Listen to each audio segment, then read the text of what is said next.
పరమగీతం 2వ గీతం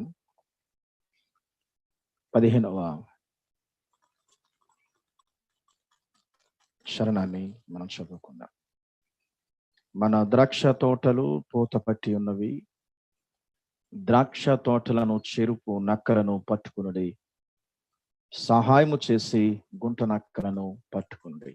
ప్రభు సహాయం కొరకు ప్రార్థన చేద్దాం. పరిశుద్ధుడైన మా పరలోకపు తండ్రి,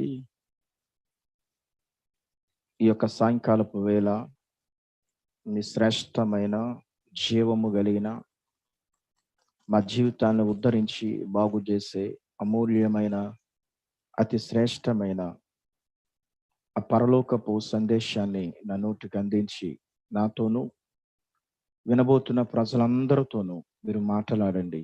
ఈ మాటల ద్వారా మమ్మల్ని మేము బలపరుచుకున్నటకు, మమ్మల్ని మేము స్థిరపడడానికి, మా జీవితాలు మేము కట్టుకోవడానికి సహాయం చేయమని యేసు ప్రభువు వారి పేరిట అతి వినయంగా అడుగుతున్నాము పరమ తండ్రి, ఆమేన్.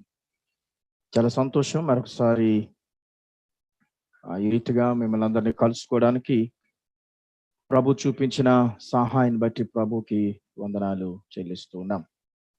ఈ రాత్రి ఈ పరమగీతం 2వ గీతం 15వ శరణం మనం చదువుకుంటే, మన ద్రాక్ష తోటలు పూత పట్టి ఉన్నవి, ద్రాక్ష తోటలను చెరుపు నక్కలను పట్టుకునుడి, సహాయము చేసి గుంట నక్కలను పట్టుకునుడి అనే వాక్యాన్ని మనం ఇక్కడ చదువుతున్నాం. చాలా జాగ్రత్తగా దేవుని యొక్క వాక్యాన్ని మనం గమనించినట్టయితే, మన ద్రాక్ష తోటలు అన్నటువంటి వచనాన్ని మనం చదువుతున్నాం. మన ద్రాక్ష తోటలు అన్నటువంటి వచనాన్ని మనం చదువుతున్నాం.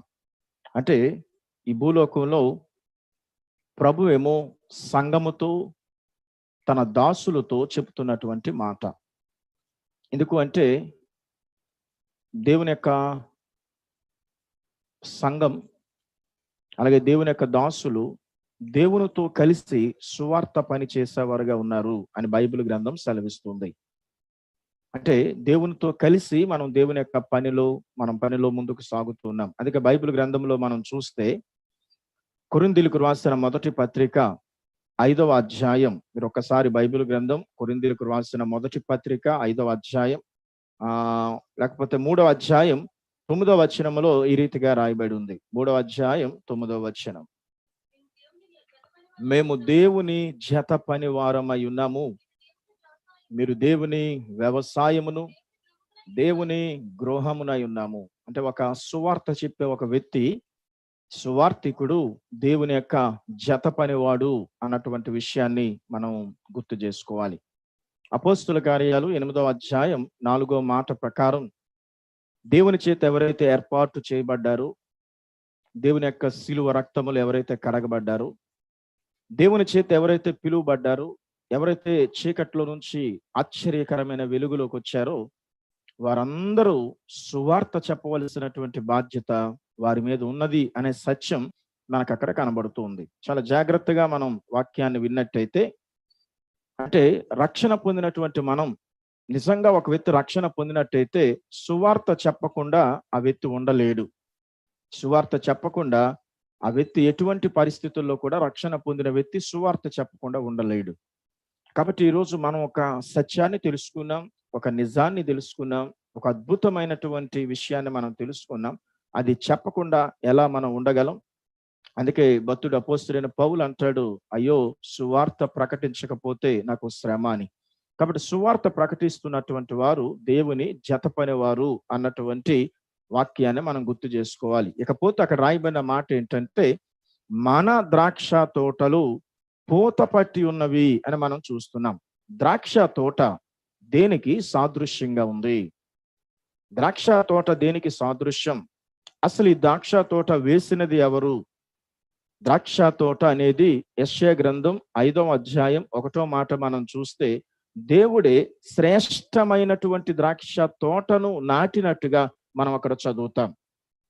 శ్రేష్టమైన ద్రాక్ష తోటను యెషయా గ్రంథం 5వ అధ్యాయంలో మనం చదివినప్పుడు, శ్రేష్టమైనటువంటి ద్రాక్ష తోటను దేవుడు నాటినట్టుగా మనం దేవుని యొక్క వాక్యములో చూస్తున్నాం. యోహాను శుభవార్త 15వ అధ్యాయంలో మనం చూస్తే, నేను నిజమైన ద్రాక్షావల్లిని అని ఆయన అక్కడ చెబుతూ ఉన్నట్టుగా మనం దేవుని యొక్క వాక్యంలో చూస్తూ ఉన్నాం. కాబట్టి ద్రాక్ష తోట అనేది సంఘానికి సూచన.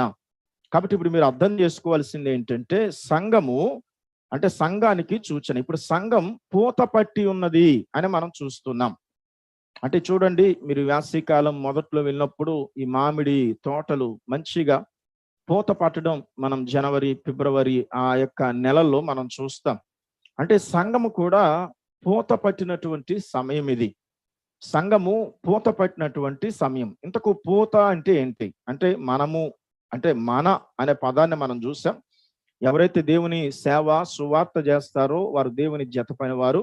ద్రాక్ష తోట అనేది రెండవదిగా దేవుని సంఘము అని ఇప్పుడు మనం విన్నాం.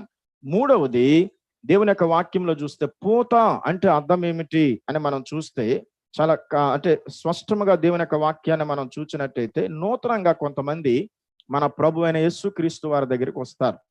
అంటే విశ్వాసంలోనికి చాలా మంది వస్తారు. ఈ నూతన విశ్వాసులను పూత అని మనం అనొచ్చు. నూతన విశ్వాసులను పూత అని అనొచ్చు. చూడండి, నూతన విశ్వాసాలను చూచినప్పుడు మనకి ఎంతో ముచ్చట వేస్తుంది. వారు సమయం కంటే ముందు వచ్చేస్తారు. ఖచ్చితంగా బైబిల్ పట్టుకొని వస్తారు. పలానా దగ్గర సభలు ఉన్నాయంటే వచ్చేస్తారు. పలానా ప్రార్థనా కూటానికి పలానా ఏరియాకి రావాలి అంటే వచ్చేస్తారు. పలానా దగ్గర సువార్త ఉంది అంటే వచ్చేస్తారు. పలానా దగ్గర ఈరోజు స్త్రీల కూటం ఉంది అంటే ఆ స్త్రీలు, ఆ నూతనంగా వచ్చిన వాళ్ళు వచ్చేస్తారు. ఈరోజు సంఘ ప్రార్థన అంటే సంఘ ప్రార్థనకి వచ్చేస్తారు.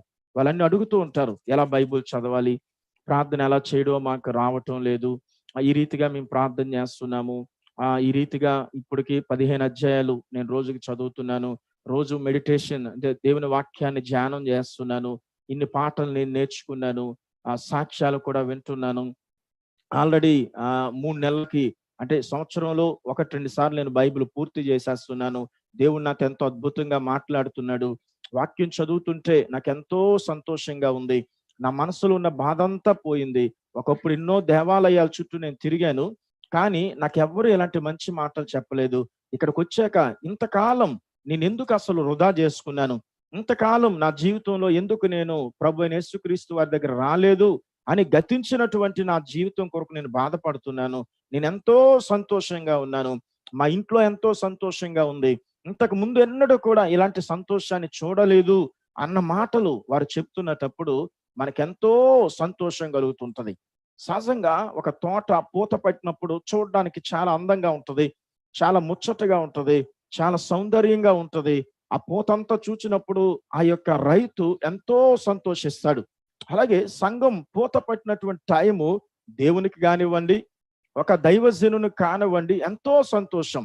అంటే కొత్తగా విశ్వాసుల యొక్క అనుభవాలు చూసినప్పుడు, ఆ కొత్త విశ్వాసుల యొక్క అంటే ఆ కొత్త విశ్వాసుల యొక్క అంటే వారికి ఉన్నటువంటి ప్రేమ కానివ్వండి, లేకపోతే వారికి ఉన్నటువంటి ఆశ కానివ్వండి, వారికి ఉన్నటువంటి ఆసక్తి కానివ్వండి, అవన్నీ చూసినప్పుడు సేవకుడు ఎంతో సంతోషిస్తుంటాడు. ఇలా పూత పట్టినప్పుడు ఎంతో అందంగా, ఎంతో ఒక విధంగా చూస్తే చాలా సంతోషంగా వారిని మనం చూస్తూ ఉంటాం. అలాంటి టైంలో ఈ యొక్క నక్కలు పడతాయి. చూడండి, అక్కడ ఏమనుంది, మన ద్రాక్ష తోటలు పూత పట్టి ఉన్నవి, సహాయము చేసి గుంట నక్కలను పట్టుకొనుడి అని మనం చూస్తున్నాం.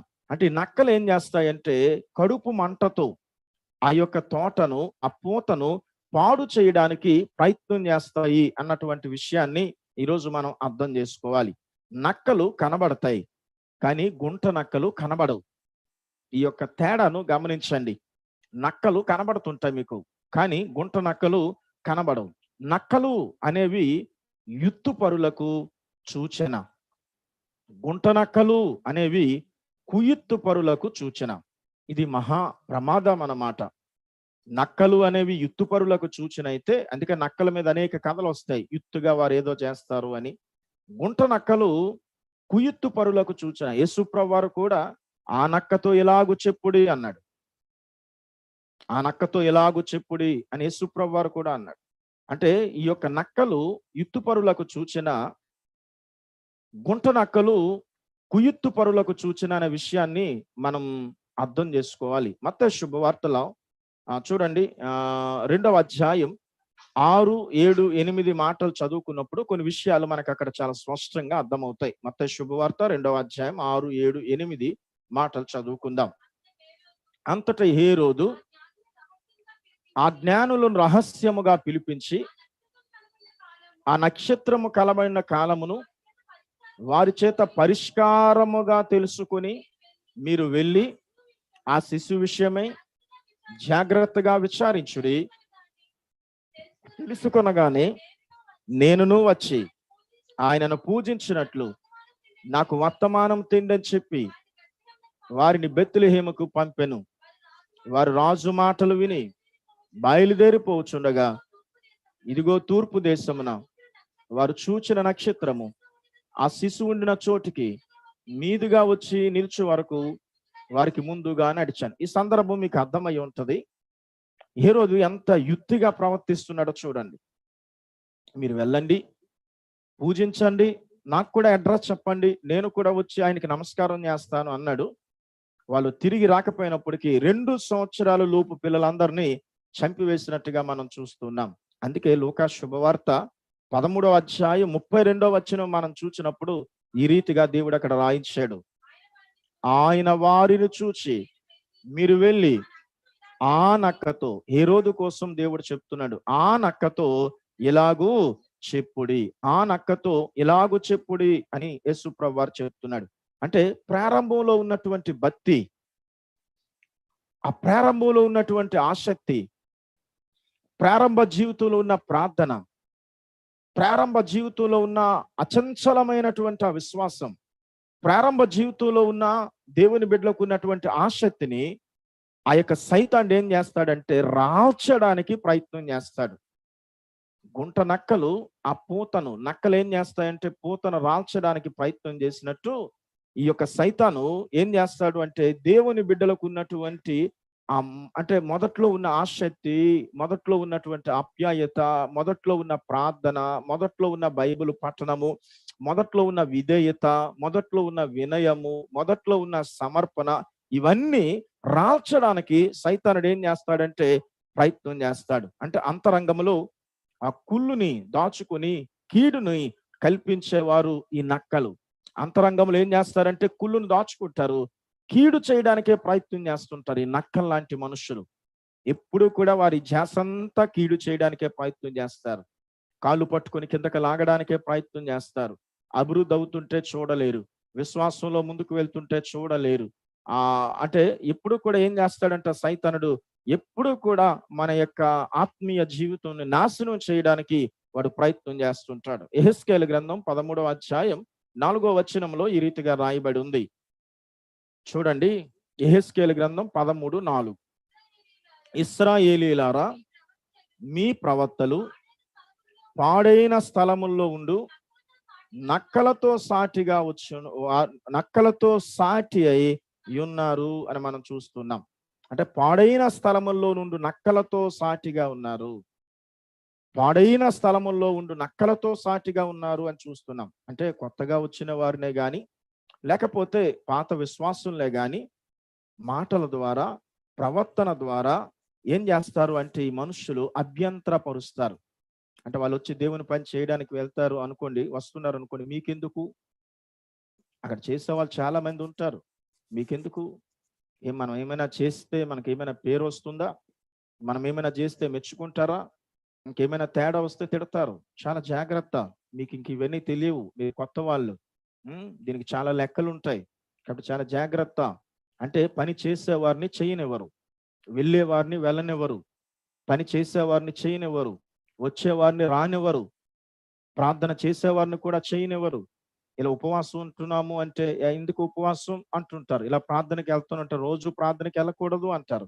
అంటే చాలా మంది ఆ కొత్త వారినే కానివ్వండి, పాత వారినే కానివ్వండి అభ్యంతర పరిచేవారుగా ఉంటారు. యేసుప్రభువారు వారి కోసం ఏం చెప్పాడంటే అలా ఎవరైతే అభ్యంతర పరుస్తున్నారో వారికి శ్రమ అన్నాడు. అలాంటి వారిని ఒక తిరుగుడు రాయి కట్టేసి లోతైన సముద్రంలో వేసేయమని చెప్పాడు. కాబట్టి నువ్వు అభ్యంతర పరిచినట్టయితే నువ్వు నక్కలాంటి వాడివి.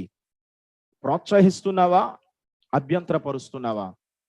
ప్రోత్సహించు. నువ్వు చేయలేకపోయినా చేస్తే చెయ్యు, చేయలేకపోతే ప్రోత్సహించు. మంచి తమ్ముడు, నేను చేయలేకపోతున్నాను, నువ్వేనా చేస్తున్నావు, చాలా సంతోషం, దేవుడు నిన్ను ఆశీర్వాదిస్తాడు. మంచిది చెల్లి, లేదా మంచిది అక్క, ఈ పని చేయండి, చాలా మంచిది. మా లాంటి వాళ్ళు ఎలాగా చేయలేకపోతున్నాం, మాకు కొన్ని బలహీనతల వల్ల, మీరేనా చేస్తున్నారు, చెయ్యండి. ప్రభు పని దేవదూతలకే లేదు, దొరకలేదు, మనకు దొరికింది. అంతకంటే భాగ్యం ఏంటి? ప్రభు పని చేసిన వాళ్ళు ఎప్పుడు చెడిపోరు. ప్రభు పని చేసిన వారి రుణం దేవుడు ఎప్పుడు ఉంచుకోడు. ఎందుకంటే ఎబ్రీ 6:10 ఉంది కదా, మీరు చేసిన దాన్ని నేను మర్చిపోవడానికి అన్యాస్తును కానని, మీరు మంచి పని చేస్తున్నారు, వెళ్ళండి అని ప్రోత్సహించాలి. నువ్వు ప్రోత్సహిస్తున్నావా? నక్కల అభ్యంతరపరుస్తున్నావా? నక్కల ఆ పూతను రాల్చేయడానికి నువ్వు ప్రయత్నం చేస్తున్నావా? ఈరోజు నువ్వు మనకు మనం ఆలోచన చేయవలసినటువంటి అవసరత ఎంతైనా ఉంది అని దేవుడు సెలవిస్తున్నాడు. ద్రాక్ష తోట పూత పట్టింది అని మనం చూస్తున్నాం. ఏ పూత పట్టింది? ద్రాక్ష తోట పూత పట్టింది అని మనం చూస్తున్నాం కదా. ఏ పూత పట్టింది అని మనం చూస్తే బైబిల్ గ్రంథంలో చూడండి దయచేసి. ఆ యాకోబు పత్రిక 1వ అధ్యాయం 15వ వచనాన్ని చదువుకుందాం. యాకోబు పత్రిక 1వ అధ్యాయం 15వ మాట మనం చదువుకుందాం. దురాశ గర్భము ధరించి పాపమును కనగా, పాపము పరికత్వమై.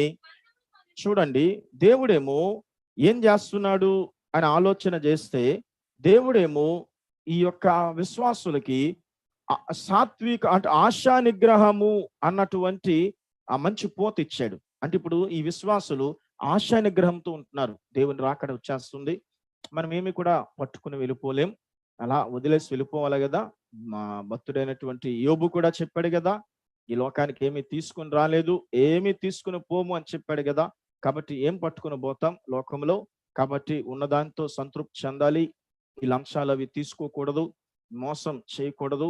తినటానికి తిండి, వస్త్రాలు వేసుకోవడానికి వస్త్రాలు ఉంటే చాలు. ఆకాశ పక్షులను పెంచుతున్న దేవుడు నన్ను కూడా పెంచుతాడు కదా, రేపటి కోసం ఆలోచన చెయ్యొద్దు అని ప్రభు చెప్పాడు కదా అని ఇలాంటి భావంతో ఉన్నప్పుడు ఆ యొక్క సైతాను గాడు, లేకపోతే సైతాను సంబంధమైన మనసు ఉన్నటువంటి వారు, ఈ నక్కల్ లాంటి వాళ్ళు ఏం చేస్తారంటే, దురాశ అన్నటువంటి ఆ యొక్క అంటే మనలో ఉన్నటువంటి ఈ యొక్క ఆశా నిగ్రహాన్ని, లేకపోతే మనలో ఉన్నటువంటి ఆశా నిగ్రహాన్ని తీసివేయడానికి సైతాను మనకు దురాశనిస్తాడు. అంటే ఈ దురాశ వచ్చినప్పుడు ఆశా నిగ్రహము అన్న పూత పోతుంది. మనలో ఉన్న ఆశా నిగ్రహం పోవడానికి కారణం ఏంటి? దురాశ వచ్చినప్పుడే. చాలా మంది ఈరోజు దురాశల్లో పడిపోయి ప్రభు సన్నిధిని విడిచిపెట్టి, ప్రార్థనను కూడా విడిచిపెట్టి, వ్యాపారంలో పడిపోయి, లేకపోతే సంపాదనలో పడిపోయి ఎంతమంది దేవునికి దూరం అయిపోతున్నారు. కారణం ఏంటంటే ఆ పూతను సైతాను రాల్చేశాడు, వారికి దురాశ ఇచ్చాడు. అందుకే డబ్బు డబ్బు డబ్బు అని చాలా మంది దేవుని కూడా దూరం పెట్టేసి అక్కడికి ఆదివారం కూడా మానేసి తిరుగుతున్న వాళ్ళు ఎంతమంది ఉన్నారు? ఆదివారం కూడా మానేసి తిరుగుతున్న వాళ్ళు ఎంతమంది ఉన్నారు డబ్బు కోసం? కాబట్టి ఈరోజు ఆలోచన చేయాలి. మంచి పూత పట్టింది ఆశా నిగ్రహం అనే పూత, కానీ సైతాను గాడు ఏం చేస్తున్నాడు అంటే దురాశనిచ్చి ఆశా నిగ్రహాన్ని తీసివేయడానికి వాడు ప్రయత్నం చేస్తున్నాడు. రెండవ సంగతి మనం చూసినట్టయితే, యేసు ప్రభుని ఎప్పుడైతే మనం నమ్ముకుంటామో, పేతురు రాసిన పత్రికలో ప్రభు మనకు చెప్పినటువంటి విషయం ఏంటంటే, దేవుడు గొప్ప సంతోషాన్ని ఇస్తాడు. పేతురు రాసిన పత్రికలో 1వ అధ్యాయంలో ఆ మాట చదువుకుందాం. మీరు ఆయనను చూడకపోయినను ఆయనను ప్రేమించుచున్నారు, ఇప్పుడు ఆయనను కనులారా చూచుచునే విశ్వసించుచు మీ విశ్వాసమునకు ఫలము అనగా ఆత్మరక్షణను పొందుచు చెప్పన సఖ్యము కాని మహిమయుక్తమైన సంతోషము గలవారే ఆనందించుచున్నారు. చెప్పన సఖ్యము కాని మహిమయుక్తమైన ఆనందము గలవారే సంతోషిస్తున్నారు అని మనం చదువుతున్నాం. అంటే యేసు ప్రభు నమ్ముకోగానే ఏదో మనం బంగారం అయిపోం, లేకపోతే ఏదో మేడలు, లేకపోతే కారులు, లేకపోతే ఏదో సిరి సంపదలు వస్తాయి అని కాదు. యేసు ప్రభు నమ్ముకోగానే మన హృదయంలో ఉన్న పాప భారం పోయి మనకు ప్రభు ఇచ్చే మొట్టమొదటి ఆశీర్వాదం ఏంటంటే పాపక్షమాపణతో పాటు ఆయన సంతోషాన్ని ఇస్తాడు. ఏం కావాలి మనిషికి? ఈ రోజుల్లో సంతోషం కావాలి. ఈ సంతోషం కోసం మనిషి సినిమాలు చూస్తున్నాడు, ఈ సంతోషం కోసం ఏవేవో పనులు చేస్తున్నాడు. కానీ నిజమైన సంతోషం యేసు ప్రభులో ఉంది. ఆ నిజమైన సంతోషంతో ఒక విశ్వాసం ఉండేటప్పుడు ఈ నక్కల్లాంటి వారు లేక సైతానుడు చూడలేక వాడు ఏం చేస్తాడు అంటే విచారాన్ని ఇస్తాడు. విచారాన్ని. అప్పుడు మనిషికి ఏం పట్టుకుంటుంది? ఏమి తిందుమా, ఏమి త్రాగుదుమా, ఏమి ధరించుకుందుమా అని విచారపడడం మొదలు పెడతాడు. అదే విషయాన్ని యేసుప్రభువారు మత్తయి శుభవార్తలో చెప్పాడు కదా. ఇక తినడం కోసం ఆలోచన చేస్తాడు, ధరించడం కోసం ఆలోచన చేస్తాడు, రేపటి కోసం ఆలోచన చేస్తాడు, 10 సంవత్సరాల తర్వాత ఏం జరుగుతుంది అని ఆలోచన చేస్తాడు, 20 సంవత్సరాల తర్వాత ఏం జరుగుతుంది అని ఆలోచన చేసి మనిషి ఏం చేస్తాడు అంటే ఇక అన్నిటికీ విచారం. అంటే జరిగిపోయిన సంగతులను ఆలోచిస్తూ విచారపడుతుంటాడు. ఈ రోజు కోసం ఆలోచన చేస్తూ విచారపడుతుంటాడు. రేపటి కోసం అసలు ఈ కరోనా పోతుందా, ఉంటుందా, ఒకవేళ నాకే కరోనా వచ్చేస్తే పరిస్థితి ఏంటి అని ఆలోచన చేస్తూ విచారపడుతూ ఉంటాడు. ఏ నాటికి ఈడు ఆ నాటికి చాలు అని దేవుడు చెప్పాడు. సంతోషించుడి మరలా చెప్పుదును, ఆనందించుడి మరలా చెప్పుదును అని దేవుని యొక్క వాక్యంలో పౌలు గారు హెచ్చరిస్తూ ఉంటే, ఈ రోజు నువ్వు విచారంతో ఉండడానికి కారణం ఏంటి అంటే ఆ పూత పట్టినటువంటి పూతను సైతాను రాల్పడానికి ప్రయత్నం చేస్తున్నాడు అని నువ్వు అర్థం చేసుకోవాలి. ఈ రోజు నువ్వు విచారంతో ఉంటే ఒకవేళ నువ్వు ఏ సమస్యలైనా ఉండొచ్చు, నిరుద్యోగ సమస్యలో ఉండొచ్చు, వివాహం కాని పరిస్థితుల్లో ఉండొచ్చు, ఒకవేళ డబ్బు లాస్ అయిపోయిన పరిస్థితుల్లో ఉండొచ్చు, లేకపోతే అందరూ శత్రువులు అయిపోయిన పరిస్థితులు ఉండొచ్చు, ఒంటరితనంతో ఒకవేళ ఈరోజు బాధపడుతూ ఉండొచ్చు, నువ్వు ఏ పరిస్థితిలో ఉండొచ్చు. కానీ మనం నమ్ముకున్న దేవుడు గొప్ప దేవుడు. ఆయన చేయి విడిచిపెట్టని దేవుడు, కనికర సంపన్నుడు అని ఉంది. ఆయన దయగలిగిన దేవుడు అని ఉంది. మరి ఆ దేవుడు నిన్నెప్పుడు చేయి విడిచిపెడతాడా? అంత గొప్ప దేవుణ్ణి కలిగి ఉన్న నువ్వు ఎంత సంతోషంగా ఉండాలి. యెహోవాని బట్టి సంతోషించుము, ఆయన నీ హృదయ వాంఛలు తీర్చునని ఉంది కదా కీర్తనలో. ఆయన దొరికాడు అన్నది గొప్ప సంతోషం. ఈరోజు ఎందుకు సంతోషాన్ని కోల్పోయావంటే సైతానుడు నీ మీద దాడి చేసి ఆ పూతను రాల్చడానికి ప్రయత్నం చేస్తున్నాడు. అందుకే 2:15 పరమగీతంలో ఇలా రాయబడి ఉంది, మాన ద్రాక్ష తోటలు పూత పట్టి ఉన్నవి, ద్రాక్ష తోటలను చెరుపు, నక్కలను పట్టుకునుడి, సహాయము చేసి గుంట నక్కలను పట్టుకోండి అని. నిన్ను పాడు చేయడానికి నక్కల్లాంటి మనుష్యులు, గుంట నక్కల్లాంటి మనుష్యులు తయారయ్యారు. అందుకే ఈరోజు నువ్వు సంతోషాన్ని కోల్పోయావు. నీ స్నేహితుల వల్ల, నీకున్న అవిశ్వాసులైన స్నేహితుల వల్ల, కొంతమంది విశ్వాసులమని చెప్పుకునే పిచాచుల వల్ల ఈరోజు నువ్వు సంతోషాన్ని కోల్పోయావు, ఆశా నిగ్రహాన్ని కోల్పోయావు. ఇంకా మనకి ఎటువంటి పూత మనం కలిగి ఉంటాము అంటే ప్రేమ అనేది దేవుని నమ్ముకునే వాళ్ళకి ఆటోమేటిక్గా వస్తుంది. మదర్ తెరీసా ఇంత సేవ చేయడానికి కారణం ఆమె యేసుక్రీస్తు వారిని అంగీకరించడమే. అందుకే యేసు ప్రభు నమ్ముకునే వాళ్ళు లెపర్సీ మిషన్ హాస్పిటల్స్ పెట్టారు, మిషన్ హాస్పిటల్ పెట్టారు, లెపర్సీ పేషెంట్కి ఎంతో సేవ చేశారు, స్కూల్స్ పెట్టారు, స్కూల్లో ఎంతో విద్య అందించారు, అనాథ శరణాలయాలు పెట్టారు, ఎంతో మంది వృద్ధులకు సేవ చేశారు. కారణం ఏంటంటే ప్రేమ.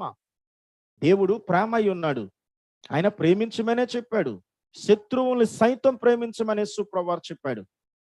ఆ ప్రేమ మనం కలిగి ఉన్నప్పుడు ఎంత అందంగా కనబడతామో ఇతరులకి, ఆ ప్రేమ మనలో ఇతరులు చూస్తున్నప్పుడు ఎంత ముచ్చటగా ఉంటుందో, పూత పట్టినప్పుడు చెట్టు ఎంత ముచ్చటగా ఉంటుందో, ఆ ప్రేమ అనేది మనలో ఉండేటప్పుడు, ఆ సంతోషం అనేది మనలో ఉండేటప్పుడు, ఆశ నిగ్రహం అనేది మనలో ఉండేటప్పుడు ఎంత సంతోషంగా ఉంటుందో.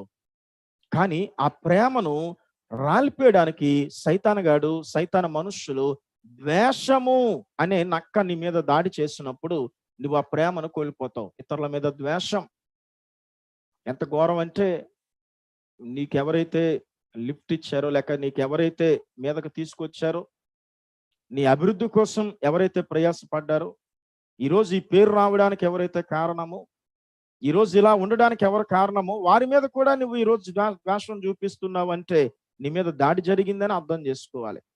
ఈరోజు రేపు పోతాం. ఎందుకు ద్వేషం మనుషుల మీద? ద్వేషించి ఏం చేస్తావు? ఈ ద్వేషం అనేది ఎందులోకి వచ్చింది? దేవుడు ప్రేమించమని చెప్తే ఒక క్రైస్తవుడిగా ఎందుకు ద్వేషిస్తూ ఉన్నావు? ఎందుకు ద్వేషముతో నువ్వు ముందుకు వెళ్తున్నావు? కారణం ఏంటి? ఈరోజు ఆలోచన చేయవలసినటువంటి అవసరం ఎంతైనా ఉంది. అంటే ప్రేమను రాల్పడానికి సైతానుడు ద్వేషాన్ని ఇస్తాడు. ఇంకా దేవుని యొక్క వాక్యంలో మనం చూస్తే దేవుడు మనకు రక్షణ పొందిన తర్వాత ఇచ్చేది సమాధానము. ఎప్పుడైతే దేవుడు సమాధానాన్ని మనకిస్తాడో, గొప్ప సమాధానం నది వలె మనలో ప్రవహించడం మొదలు పెడుతుంది. ఈ యొక్క సమాధానాన్ని సైతానుడు తీసివేయడానికి మనలో కోపాన్ని వాడిస్తాడు. కోపం ఎప్పుడైతే వస్తుందో సమాధానమైన పూత రాలిపోతుంది. కోపము ద్వారా ఇతరులకు ఏదో అంటాం మనం, వారితో మనకు సమాధానం పోతుంది. అంటే ఈరోజు మనిషి ఏం చేస్తున్నాడు అంటే తన కోపంతో, ఆ కోపంలో అనరాని మాటలు ఇతరులకు అనడం వల్ల కానివ్వండి, లేకపోతే ఆ కోపంతో ఏవో చేయడం వల్ల మనిషి సమాధానాన్ని కోల్పోతున్నాడు. సమాధానం అనే పూత మనకు ఉండేటప్పుడు ఎంత ముచ్చటగా ఉంటుందో. ఎంతమందితో నువ్వు మాట్లాడడం మానేసావు? మరి బల్ల ఎలా తీసుకుంటున్నావు? ప్రభు బల్లలో ఎలా పాలు పొందుతున్నావు? అంటే దేవుడిచ్చిన సమాధానం ఎందుకు లేదు? ఎవరి కోసం ఆలోచన చేస్తూ ఎందుకు ఈరోజు నీ మనసులో అలజడి రేగుతుంది? ఎవరి కోసం ఆలోచన చేస్తూ వాళ్ళు ఎలా చేశారు, అలా చేశారని ఎందుకు నువ్వు ఆలోచన చేస్తూ వాళ్ళ కోసం బాధపడుతున్నావు? దేవుడిచ్చిన సమాధానం నది వలె మనలో ప్రవహించాలి. దేవుడిచ్చిన సమాధానం మన హృదయాల్లో ఏలుచుండనియాలి అని దేవుని యొక్క వాక్యం మనకి చాలా స్పష్టంగా మరి సెలవిస్తుంది. తర్వాత దేవుడిచ్చినటువంటి మంచి పోత ఏంటంటే దయాళత్వము అని ఉంది బైబిల్లో. ఇవన్నిటికీ ఆ రిఫరెన్స్లు ఉన్నాయి. ఈ యొక్క దయ అనేది చాలా మంచిది. దేవుని బిడ్డలైన మనకు ఇతరుల మీద దయ ఉండాలి, దయ చూపించే వాళ్ళముగా ఉండాలి. ఎందుకంటే ఆయన మనకు దయ చూపించాడు, మనం కూడా ఇతరులకి దయ చూపించాలి. కానీ సైతాను గాడు ఎప్పుడైతే ఈ దయను పోగొట్టాలనుకుంటాడో వాడు నిర్దయ అనేది మనకు మీదకి పంపిస్తాడు. అప్పుడు మనం దయ చూపించాం. అంటే ఏమంటామంటే ఇంకా ఎవరికి ఎలా జరగవలసి ఉంటే అలా జరుగుతుంది, లేకపోతే ఇంకంతే వాళ్ళు ఏదో చేశారు కాబట్టి వాళ్ళకి ఇలా జరిగింది అని ఇతరుల మీద దయ చూపించకుండా మనం ఉంటుంటాం. ఈరోజు నువ్వు దయ చూపించగలుగుతున్నావా? ఈరోజు మంచితనము అనే పూత నీ జీవితంలో ఉందా? విశ్వాసము అనే పూత నీ జీవితంలో ఉందా? సాత్వికము అనే పూత నీ జీవితంలో ఉందా? కీడుని సహిస్తున్నావా? మంచివాడిగా ఉంటున్నావా? మంచి దానిగా ఉంటున్నావా? దయ అనేది నీ జీవితంలో ఉందా? అంటే ఇవన్నీ పోవడానికి కారణం ఏంటంటే, అంటే ద్రాక్ష తోట పూత పట్టింది, ప్రేమను రాల్చడానికి ద్వేషాన్ని ఇస్తాడు, సంతోషాన్ని రాల్చడానికేమో విచారాన్ని ఇస్తాడు, సమాధానాన్ని రాల్చడానికేమో వాడు కోపాన్ని ఇస్తాడు, దయనేమో రాల్చడానికి వాడు ఏం చేస్తాడంటే నిర్దయని ఇస్తాడు, మంచితనాన్ని రాల్చడానికి వాడు చెడుగు ఇస్తాడు, విశ్వాసాన్ని రాల్చడానికి వాడు సందేహాన్ని ఇస్తాడు. ఇలా మన పూతను వాడు ఏం చేస్తాడు అంటే రాల్చడానికి ప్రయత్నం చేస్తున్నాడు అన్నటువంటి విషయాన్ని మనం ఇక్కడ గుర్తు పెట్టుకోవాలి. కాబట్టి ఈరోజు నువ్వు ఒక మంచి వ్యక్తిగా పూత పట్టినటువంటి స్థితి చాలా అందంగా ఉంటుంది, చూడడానికి చాలా సంతోషంగా ఉంటుంది. ఆ స్థితి చాలా సంతోషం. కానీ ఆ స్థితిలో నుంచి నిన్ను దిగజార్చాలని నక్కల్లాంటి వారిని, గుంట నక్కల్లాంటి వాళ్ళని సైతాన్ని పంపిస్తున్నాడు. చాలా జాగ్రత్త. నక్కలు యుత్తుపరులకు సూచనైతే గుంట నక్కలు కుయుత్తుపరులకు సూచన. నీ దగ్గర నుంచి ఏదైనా వారు అంటే సంతోషం తీసివేయడానికి ప్రయత్నం చేస్తున్నారు అంటే, నీలో ఉన్న మంచితనాన్ని తీసివేయడానికి వాళ్ళు ప్రయత్నం చేస్తున్నారు అంటే, నీలో ఉన్న ఆ యొక్క సాత్వికాన్ని తీసివేయడానికి వాళ్ళు ప్రయత్నం చేస్తున్నారు అంటే, నీలో ఉన్న ఆ యొక్క ప్రేమను తీసివేయడానికి వాళ్ళు ప్రయత్నం చేస్తున్నారు అంటే, వాళ్ళు ఖచ్చితంగా గుంట నక్కల్ లాంటి వాళ్ళు అన్న సంగతిని మనం గమనించి వారికి దూరంగా ఉండాలి. మన పూతను మనం కాపాడుకోవలసిన అవసరత ఎంతైనా ఉంది అని ఆ దేవాది దేవుడు మనకి సెలవిస్తూ ఉన్నాడు. చూడండి, పరమ గీతం 2వ గీతం 16వ చరణాన్ని చదువుకుందాం. నా ప్రియుడు నావాడు, నేను అతని దానను, పద్మములున్న చోట అతడు మందను మేపుచున్నాడు.